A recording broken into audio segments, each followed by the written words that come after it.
여러분 안녕하십니까. 12월 5일 새벽이 되었습니다. 저는 책입니다. 우리 정찰 위성은 2일 미국 반덴버그에서 미국 발사체로 궤도에 올렸죠. 그런데 이틀이 지난 4일 군이 고체 연료로 추진하는 상용 위성, 그러니까 우주 발사체의 발사에 성공을 했습니다. 제주 서귀포시 중문 해안에서 4km 떨어진 바다 한가운데 바지선에서 발사를 한 것입니다.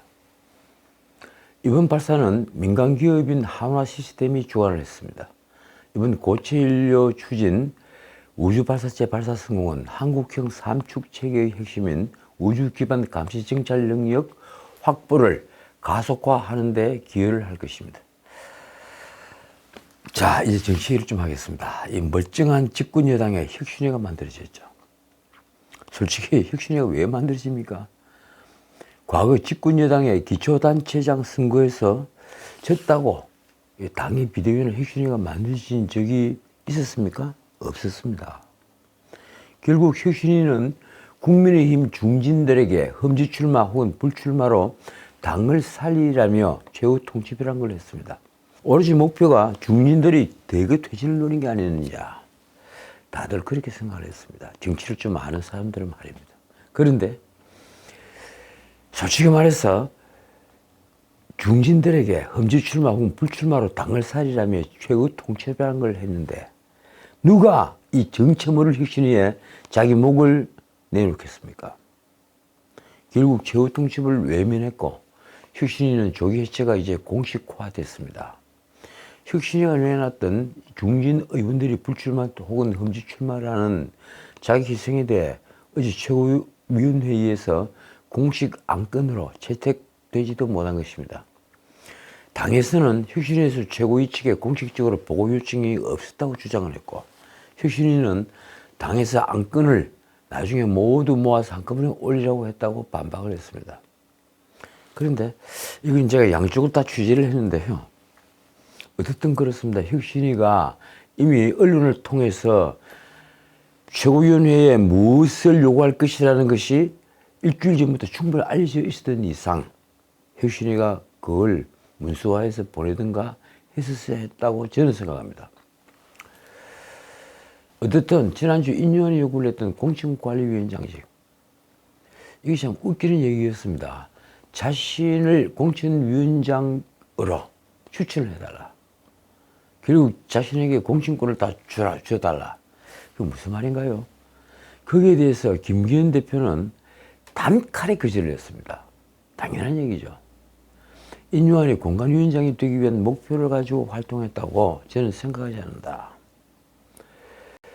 그런데 인요한은 그 문제에 있어서 오늘까지 답변을 달라고 했습니다.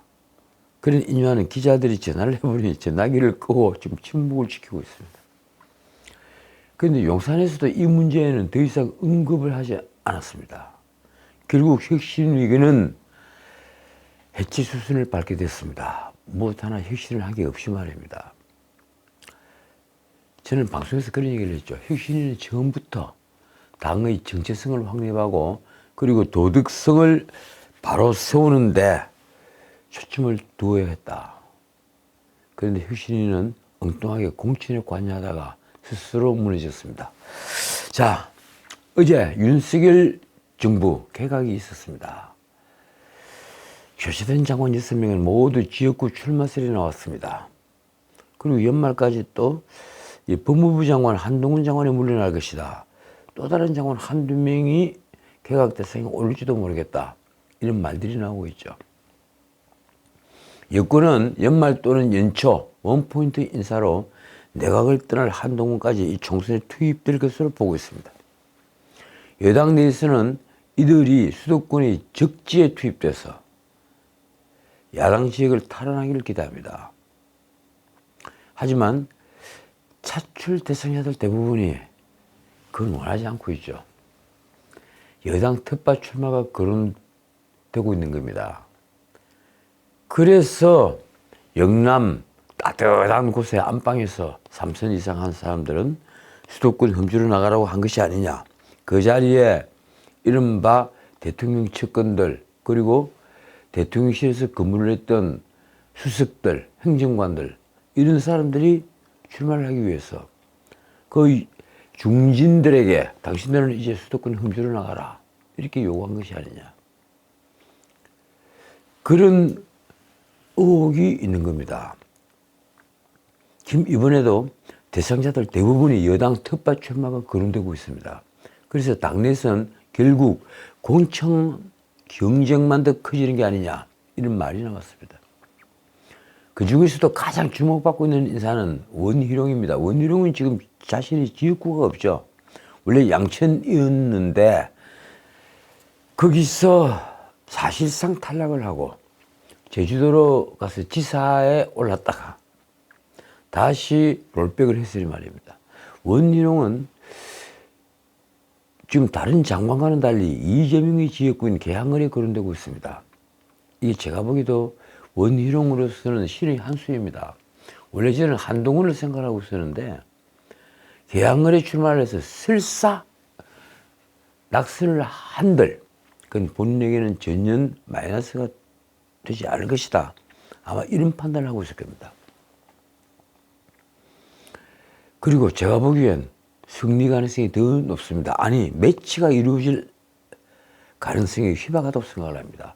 왜 그런가 하면 지금 이재명 대표에 대해서는 사법 리스크가 시시각각 더 목을 조여오기 때문입니다. 곧 멀지않아 경기도 법인카드 유용 사건과 그리고 상방울 대북 송금 사건으로 또다시 구속영장을 청구하지 않을까 하는 예측을 많이들 하고 있습니다. 그 경우에 과연 이재명이 지역구 출마를 강행할 수 있을까요? 거기다가 현재만 하더라도 일주일에 2번씩 재판을 받으러 다니는데 앞으로 그것이 3, 4회로 늘어나면 설령 불구속 상태를 한다 하더라도 아마 지역구 출마를 하기는 어려울 것으로 보입니다. 그걸 다 계산을 한 원희룡이 자, 이재명과 내가 1대1로 붙겠다 이렇게 도진장을 떼주고 있는 겁니다.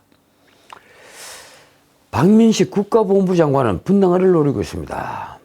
이 지역은 이번에 물러난 김은혜 전 홍보수석도 희망하는 지역입니다. 원래 김은혜 수석은 분당 갑이었죠.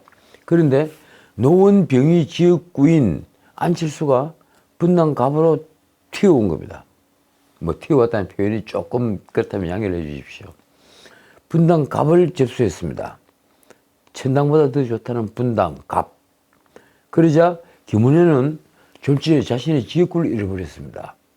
그래서 김은혜는 분당 을을 원하고, 그런데 이 분당 을 지역을 박민식 국가보훈부 장관이 노리고 있는 겁니다. 그래서 박민식은 원래 부산이 지역구였죠. 거기서 추락을 했었는데 보훈처장으로 들어왔고 거기 장관으로 격상이 됐고 그리고 이번에 물러나서 분당 을을 노리고 있다. 글쎄요, 이걸 수도권 험지 출마라고 해야 할까요? 그렇게 보는 사람은 아무도 없을 겁니다. 자, 어쨌든 추경호는 원래 지역구인 대구 달성으로 돌아갑니다. 뭐 거기서 재선까지 했으니까 3선 하는 것까지는 봐줘야 합니까? 비례대표 이영 장관은 글쎄요, 놀랍게도 서초를 원하고 있습니다. 서초를 이 분당보다 훨씬 더 좋은 곳이죠. 보수당 후보로서 말입니다. 그런데 바로 이 제 사무실이 있는 이곳 서초를 원하고 있는 겁니다. 정황근 농림부 장관은 충남 천안을, 그리고 조승환 해수부 장관은 부산 중영도를 원하고 있습니다. 다들 아주 편한 지역만 골라서 입신양명을 하겠다 이런 생각을 하고 있는 겁니다. 과연 이분들을 우리가 보수 정치인, 새로운 뉴 리더, 뉴스타라고 할 수 있을까요? 저는 아니라고 봅니다. 자, 다른 문제 찍겠습니다. 도대체 이재명의 공직선거법 재판, 이게 언제 끝나는 걸까요? 정말 해도 너무하는 것 같습니다. 원래 공직선거법 위반 사건은 6개월 안에 선거를 끝나도록 법에서 정하고 있습니다. 그런데 지금 1년 2개월이 넘었습니다. 이 사건은 너무나 단순한 사안입니다. 허위사실 유포 둘 중에 하나는 성남시장으로 있을 때 고 김문기를 알았느냐가 쟁점입니다. 나중에 알았느냐 몰랐느냐가 아니라 성남시장으로 재직을 하고 있을 때 김문기를 알았느냐 몰랐느냐, 바로 그게 쟁점입니다. 이미 언론을 통해 김문기, 유동규 등과 함께 호주, 뉴질랜드를 9박 10일 함께 여행하면서 골프를 함께 치고, 그 골프를 칠 때 김문기가 운전하는 카트를 이재명이 탔습니다. 그리고 요트도 함께 탄 사실이 공개가 됐습니다. 김문기는 대장동 실무 책임자로 이재명 시장에게 보고를 하고 또 토론도 했으며 결재도 맡았습니다. 그런데 몰랐다니요. 이상하지 않습니까? 자, 두 번째, 허위사실 공표는 백인동 한국식품연구원 부지 용도를 자연녹지에서 준주거지로 4단계 상향을 했을 때 이재명 경기도지사가 당시 국정감사 현장에서 내가 그때 국토부의 협박에 못 이겨서 그걸 상향하시겠다, 이렇게 발언을 한 겁니다. 박근혜 정부 국토부의 협박에 의한 토지 4단계 상향이었다. 그런데 그게 아니었습니다. 이 또한 국토부의 공문서가 있었고 그걸 보고를 한 공무원의 법정 증언이 있었습니다. 이러니 이 사안 자체는, 이 허위사실 유포 사안 자체는 쟁점이 더 이상 없는, 모든 것이 사실상 증명이 된 아주 간단한 사건입니다. 그런데도 이 사건 재판은 연관된 증인들의 증언을 아직 절반 정도밖에 소화하지 못했다. 이걸 마저 다 드려야 되겠다.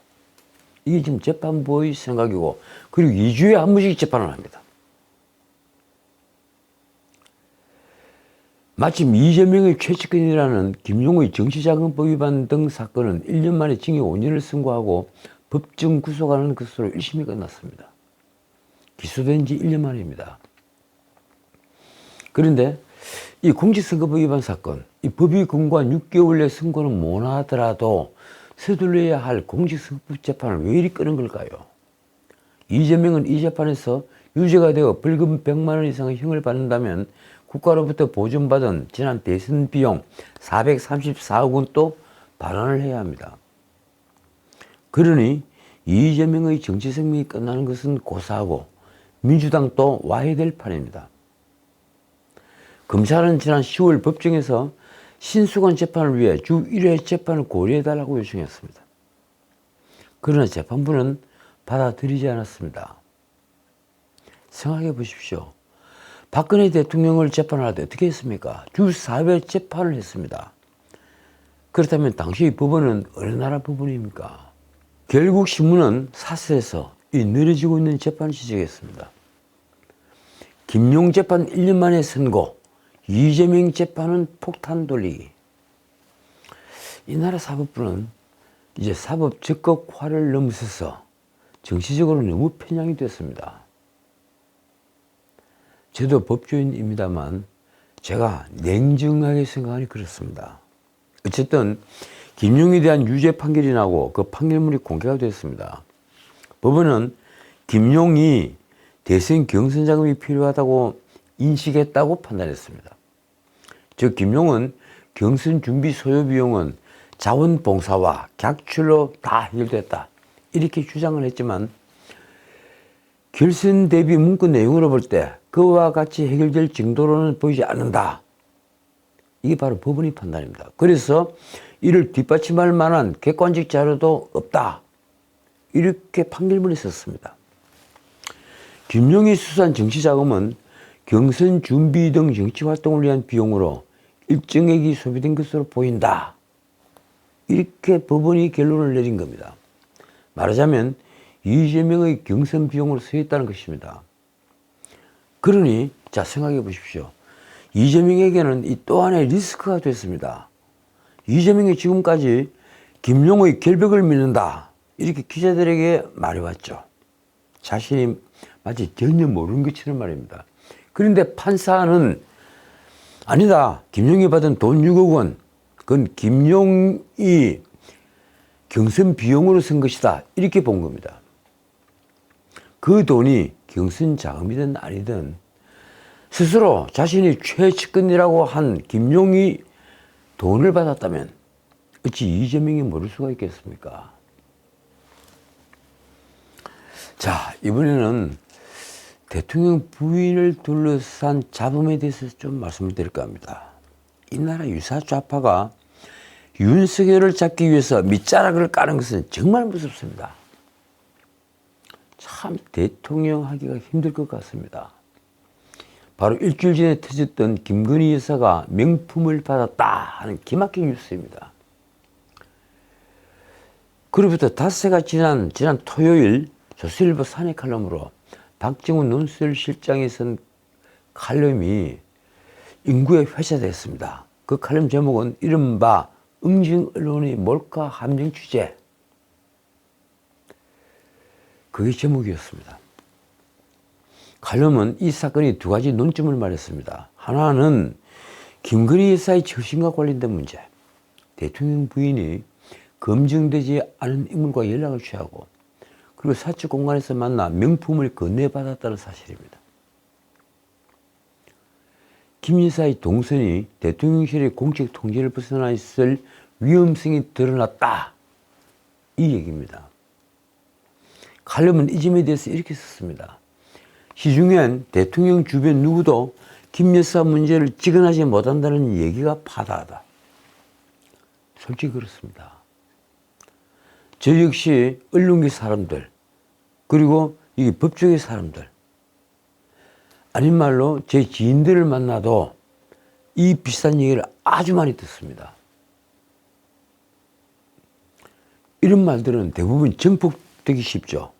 누군가가 말을 해서 퍼뜨리면 그 말은 계속 정폭되어 나갑니다. 결국 김건희 여사 문제는 엄청나게 확대되기 마련입니다. 신문에 쓴 관련 내용이 이렇습니다. 보도가 나온 지 5일이 넘도록 대통령실에 아무 입장을 내지 못한 것도 이 때문이라는 추측이 나온다. 말하자면 칼럼의 표현대로 김건희 리스크가 현실화되고 있다. 이 얘기입니다. 칼럼에 그렇게 썼죠. 김건희 리스크가 현실화되고 있다. 정말 쓰기 어려운 표현입니다. 자, 두 번째 논점. 이른바 함정 취재입니다.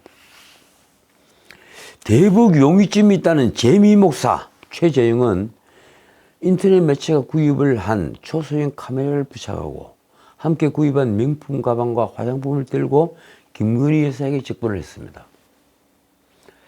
이 명품 가방 화장품을 산 쪽이 MBC 전 기자다 이런 뉴스도 있었고 또 인터넷 매체의 직원이다 이런 뉴스도 있었는데 제가 보기로는 MBC 전 기자가 그 인터넷 매체에 가서 일을 한 게 아니냐 이런 생각을 합니다. 어쨌든 목사의 돈이 아니라 그 기자의 돈으로 전직 기자의 돈으로 명품 가방과 화장품을 사고 그걸 들고 최재영 목사라는 사람이 김 여사에게 접근을 한 겁니다. 결론부터 말하면 이런 함정 능물은 범죄가 안 됩니다. 가령 내가 어떤 범죄로 나아가려 하지 않고 있는데 난 그런 범죄는 생각도 하지 않는데 범죄로 유도하는 함정을 봤다면 거기에 설령 빠졌던들 그 무죄입니다. 더욱이 이번 사안은 형법상의 범죄는 물론 김영란법에도 해당이 되지 않습니다. 김건희 여사는 이 가방을 남편 윤석열 대통령의 직무와 관련해서 받지 않았기 때문입니다. 그런데도 참 무섭습니다. 솔직히 명품 축에도 들지 못하는 가방. 제가 할 말씀은 아닌데 우리 보통 가방이라면 신문에 기사를 나온 걸 보면 3천만 원, 4천만 원 이러지 않습니까? 그런데 이것은 저에게는 특도시 비싼 겁니다만 300만 원으로 되겠습니다. 그러니까 속칭 세상에서 말하는 그런 명품은 아닌 것으로 보입니다. 그런데 그런 가방을 대통령 부인에게 내민 것은 다분히 다른 목적이 있었습니다. 그 목적이 무엇일까요? 나는 그 목적을 김건희 특검에 대한 여론을 자신들에게 유리하게 만들기 위한 수작으로 봅니다. 밑자락을 깐 거다. 정말 무서운 자들입니다. 무엇보다 대통령 부인을 비밀리에 촬영할 수 있었다는 게 저는 정말 두렵습니다. 언론재단 윤리 강령도 기자는 도청, 비밀 촬영 등으로 사생활을 침해해서는 안 된다, 이런 규정을 넣었습니다. 그런 의미에서 이번에 몰카 촬영과 이런 인터넷 매체에 올린 것은 그들의 주장대로 그들이 언론이고 그들이 기자라고 한다 하더라도 우리가 지금까지 힘들게 구축을 해온 정의의 틀을 깬 것입니다. 저는 그렇게 생각합니다. 지난 방송에서 제가 검사의 손은 깨끗해야 한다, 이렇게 말씀을 드리는데, 한 말씀 더 드리자면 기자의 손 역시 깨끗해야 합니다. 취재는 불법적으로 하면 그건 취재가 아닙니다. 자, 다른 문제 조금만 짚겠습니다. 요즘 정치적 인물들이 북콘서트가 유행입니다. 아마 제 방송을 보는 분들도 북콘서트에 와달라, 이런 문자를 받은 분들이 꽤 있을 겁니다. 이 북콘서트, 그것도 전국을 순회하면서 북콘서트라고 하는 분들이 있습니다. 우리 사회 세력들이라고 할까요? 대표적인 분이 조국이죠. 그런데 그렇게 전국을 순회를 하면서 북콘서트라고 하니 그 책이 얼마나 대단한 책이겠습니까? 얼마나 대단하면 그렇게 하겠습니까? 조국이 전국을 순회하더니만, 근데 이번에는 송영길입니다. 그들에게 책을 쓸 시간이 있었다니 정말 또 대단해 보인다고 할까요? 2일 대구에서 송영길이 선전포고, 책 제목이 참 그럴듯하죠. 송영길이 선전포고. 이 책의 북콘서트에서 나온 말이 또 뉴스가 됐습니다. 송영길이 한 말입니다. 신당 만들어 김건희 특검 통과를 시점으로 연대를 해서 투쟁할 것이다. 그리고 보니 민주당 쪽 사람들은 모두 이 김건희 특검에 지금 목을 메고 있습니다.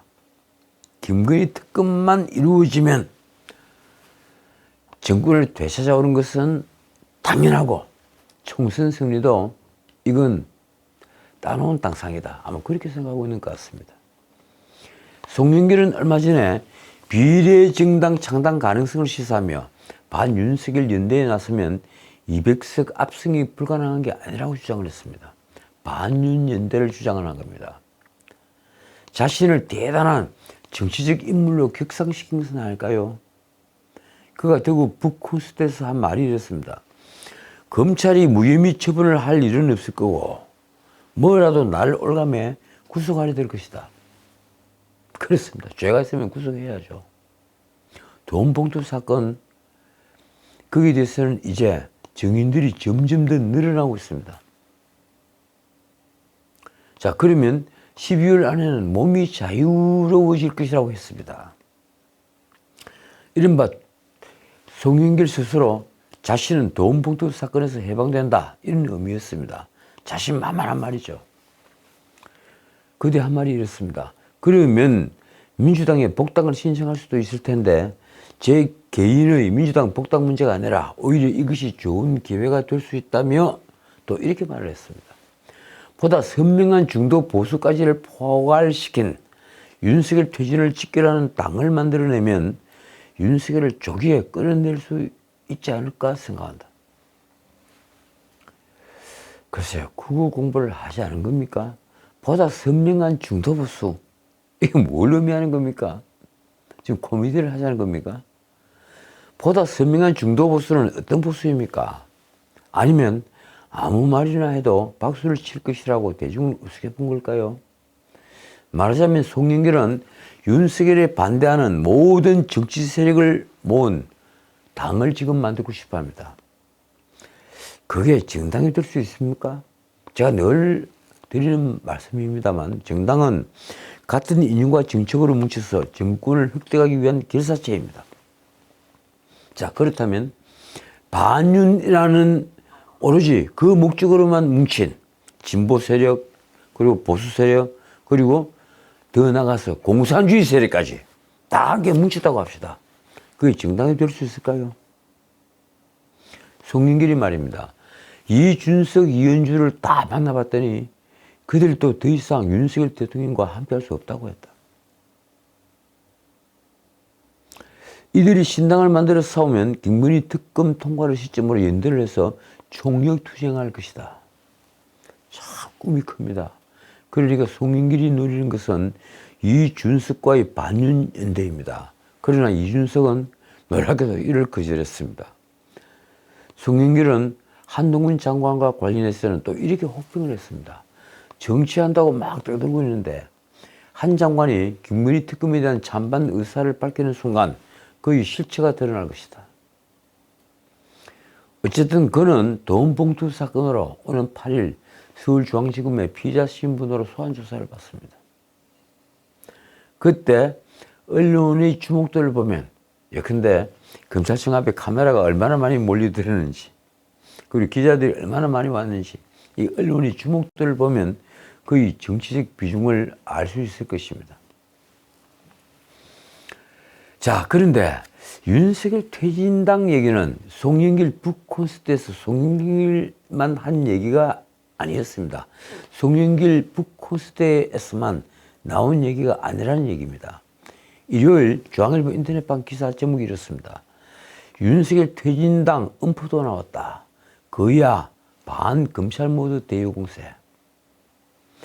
기사는 야권이 반검찰을 앞세워 연일 강경 모드로 나서면서 법정 시한인 12월 2일을 넘긴 내년도 예산안 또 결국 교착 상태에 빠졌다고 시작합니다. 민주당은 1일 국회 본회의에서 손준성, 이정섭 검사에 대한 탄핵 수찬을 강행 처리했죠.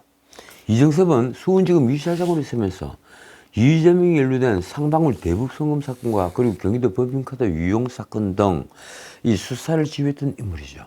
그래서 비위 의혹이 불거진 지난달 말에 적각 대중고금으로 인사 조치됐습니다. 그런데도 민주당은 손준성 검사장과 함께 고발사주로 알려진 이 손준성 검사장과 함께 이정섭에 대한 탄핵안을 끝까지 밀어붙였습니다. 그러면서 함께 추진했던 방통위원장 이동관에 대한 탄핵이 이동관이 사직하면서 꼬여버리자 탄핵을 정치 무기로 악용하는 게 아니냐는 언론의 질타에 대해 강경하게 맞섰습니다. 검사 탄핵안 통과 다음 날인 토요일 조선일보 일면 헤드라인이 이렇습니다. 제2, 제3의 이동관도 모두 탄핵. 자, 이 제목을 어떻게 보십니까? 헌법과 법률에 위반된 행위를 하지 않아도 제2, 제3의 이동관 모두 다 탄핵한다. 이게 민주정당입니까? 이 말은 홍익표 원내대표 말인데 말하자면 탄핵을 정치무기로 악용한다는 비판에 그렇다! 이렇게 치고 나온 것입니다. 당내에서 이와 유사한 발언이 공공연하게 나왔습니다. 민영배, 이 위장탈당으로 유명한 분이죠. 이 민영배가 페이스북에 쓴 글이 이렇습니다. 탄핵 사유가 발생하면 언제든 검사 탄핵은 계속될 것이다. 이들이 탄핵의 의미를 알고나 있게나 한 것입니까? 그런데도 이 민주당 검찰 독재 정치탄압대책위원회는 3일 입장문을 냈습니다. 그 입장문에서 지난달 이정석 검사의 후임으로 임명된 안병수 수원지검 2차장 직무대리 비위 의혹을 또 추가로 제기를 했습니다. 안병수 검사가 과거 담당 사건의 수사 기밀을 변호사에게 유출을 한 의혹이 있다고 주장을 한 겁니다. 그러면 유출을 했으면 사건이 해결이 됐겠죠. 그런데 그게 아닙니다. 그 사건은 피고인이 징역 20년을 갔습니다. 자, 그런데 민주당 얘기가 이렇습니다. 혹시 공무상 비밀 유세를 통해 이재명에 대한 여론재판을 할 작정으로 기밀 유출 경력자를 부른 건가? 자, 그러자 검찰은 곧장 허위 사실이라고 반박했습니다. 그 피고인이 징역 20년을 갔으니 말입니다. 언론은 민주당이 반검찰 분위기가 더 강해지는 것은 최근 김용 등 야권 인사에 대한 1심 선고가 줄줄이 나오는 점도 한 이유가 된다. 이렇게 쓰고 있습니다. 어쨌든 민주당은 8일 본회의에서 김건희 특검법과 그리고 대장동 50억 클럽 특검 등 상특검을 처리하겠다. 이렇게 하고 있습니다. 지난 4월 민주당 주도로 패스트트랙, 그러니까 신속 처리 안건에 지정이 된 이 상특검법은 20일 이후 본회의에 자동 상정이 되는데 민주당은 하루라도 빨리 처리해야 한다는 입장입니다. 어쨌든 윤석열 정부는 지금 총선을 앞두고 거대 야당에게 내년도 예산안에 대한 발목이 잡혀 있습니다. 12월 9일이 시한인데 과연 어떻게 될까요? 민주당이 대의투쟁에 나서면서 12월 2일 1차 법정 처리 시한을 넘긴 이 내년도 예산 심사가 지금 사실상 멈춰 있는 것입니다. 국회 예결위 관계자는 12월 3일까지는 협상이 전혀 되지 않고 있다고 말했습니다. 5, 6일로 예정된 대법원장 인사청문회도 국회 법사위 개최를 둘러싼 여야 공방으로 지금 교착 상태에 빠져 있습니다. 절대 다수를 가진 민주당의 의회 독재입니다. 민주당 원내수석 박주민은 이렇게 말했습니다. 그간 법사위를 마음대로 해봤던 김도 법사위원장이 청문회 전에 유감 표명이나 재발 방지 약속을 해야 할 것이다. 자, 그러자 국민의힘 수석 대변인이죠. 박정환은 또 이렇게 받았습니다. 민주당은 탄핵에 이어 특검까지 본회의 시간을 못 받고 강행 처리하겠다며 벼르고 있다. 예산안 처리를 위한 본회의는 이번에도 안중에 없다. 반면 이모경 민주당 원내대변인은 지금 국회를 멈춰세우고 있는 것은 바로 여당인 국민의힘이라고 주장했습니다. 자, 여러분들이 보시기에 과연 민주주의의 틀을 깨고 있는 것은 누구입니까? 제가 지난 방송에서 다수의 폭증이라고 얘기를 했는데 tyranny of the majority, 다수의 폭증이라고 얘기했는데 과연 누가 지금 폭정의 책임을 져야 하는 걸까요? 자, 이 3일이 휴일이었죠. 그런데 오선 이상민 의원이 이 민주당을 탈당했다는 뉴스가 나왔습니다. 그는 국민의힘이 반긴다면 가겠다는 말을 한 바 있는데 국민의힘 인용하는 텃밭에서 삼삼만 해도 지금 험지 출마를 요구를 하고 있으니 과연 견딜 수 있을까요? 이상민은 대진 유승에서만 5선을 한 국회의원입니다. 탈당 명분은 이렇습니다. 민주당이 이재명의 사법리스크로 인해 위기에 빠졌고 이재명의 강성 지지층인 개딸들로 인해 당내 민주주의가 무너졌다. 이상민은 그동안 이재명이 이런 사당화에 대한 책임을 지고 사퇴해야 한다고 주장을 해왔습니다. 그러나 자신의 주장이 당내에서 오히려 내분을 조장한다며 비판이 표적이 되자 결국 탈당을 택한 것입니다. 이상민은 이날 배포한 탈당문에서 이렇게 썼습니다. 저는 오늘자로 더불어민주당과 결별을 하고자 한다. 깊은 아쉬움과 안타까움도 있지만 한편 홀가분하다. 그가 민주당을 진단한 내용은 내렸습니다. 제가 이해하기 쉽게 아주 조금 고쳤습니다. 이재명 사당, 개딸당으로 변질되어 반상식적이고 파렴치한 형태가 상습적으로 만연되었다. 내로남불과 위선적이며 후한무치한 데다가 방패정당 소리를 들으면서도 집단 폭력적 운동과 혐오와 차별, 무능과 무기력, 맹종 등 온갖 흠이 쌓이고 쌓여 도저히 고쳐쓰기가 불가능한 상황이다. 이상민은 너무나 부끄럽고 양심의 가책이 무겁게 짓누른다며 이재명 사당이 된 민주당에 대한 저희 희망과 꿈을 접지 않을 수 없다고 썼습니다.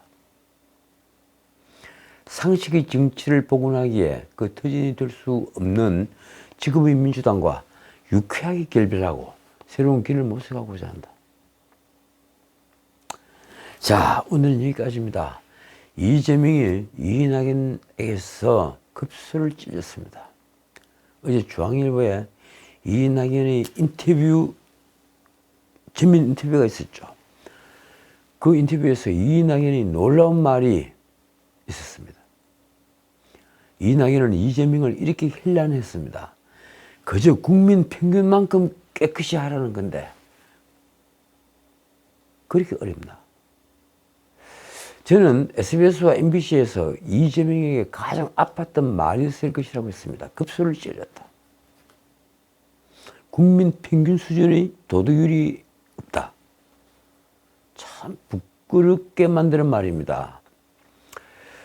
자, 울산시장 선거개입 사건으로 3년 징역형을 선고받은 황운하가 자신을 예수에 비유했습니다.